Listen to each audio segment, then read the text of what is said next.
Bonjour à tous et bienvenue ici pour ces 5e journées de l'innovation qui sont dédiées à l'intelligence artificielle. La journée d'innovation d'aujourd'hui, elle portait sur l'intelligence artificielle. Ça consiste à sensibiliser les gens à une thématique en leur faisant rencontrer différents acteurs qui sont experts de cette thématique. Chez Luynes, en tant qu'expert du traitement du langage naturel, on a cette expertise qui permet de déployer à grande échelle des moteurs de recherche sur des corpus documentaires fermés large. Typiquement, sur certains aspects, la robotique autonome peut aider à garantir la sécurité des personnes.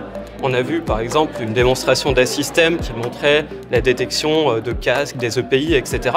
Donc si on ajoutait cette IA sur un robot de type Spot, on pourrait aider les équipes HSE à avoir des indicateurs de performance. Ça peut servir à la fois à ce que les gens déjà aient la perception de l'intérêt d'une thématique donnée, ça peut leur servir également à développer cette thématique et peut-être à découvrir qu'il y a des applications possibles de cette thématique dans le cadre de leur métier. Les principaux intérêts effectivement de l'intelligence artificielle, c'est quand même de fluidifier des processus, de faciliter les interfaces avec les uns et les autres. En fait, peut-être que l'IA peut nous permettre de trouver des choses qu'on ne sait pas, qu'on ne connaît pas, de repousser la connaissance humaine. Est-ce que l'intelligence artificielle est capable d'avoir du talent? Ce sont des vraies questions qu'on se pose. C'est quoi le retour?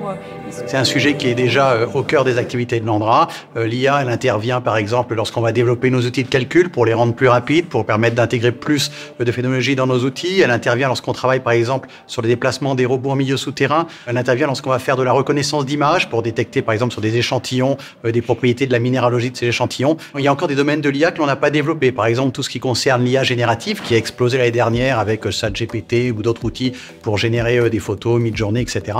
Et on est en train de réfléchir à quelles peuvent être les applications de ces outils au sein de l'ANDRA. On souhaite utiliser l'IA avec nos partenaires sur aide à la modélisation de toutes les données recueillies. Parce qu'on a fait beaucoup d'acquisitions numériques par méthode LIDAR. On a des nuages de points de bâtiments. On a fait un relevé aussi par drone de la totalité du site du CSA. Et donc l'objectif, ça serait d'utiliser l'IA pour de la reconnaissance de forme, reconnaissance de bâtiments et de pouvoir modéliser en 3D tous les sites concernés par la mise en place de ces jumeaux numériques. Ça peut changer, notamment, on a une photothèque. Ça permettrait effectivement peut-être d'indexer plus automatiquement ou de reconnaître certaines choses directement sur les photos. On a aussi un outil qui nous permet de constituer des bibliographies dans les études, dans les dossiers réglementaires. Ça permettrait de les reconnaître par chaîne de caractères, par exemple, au lieu d'être obligé de lire le document à 400 pages, ligne par ligne.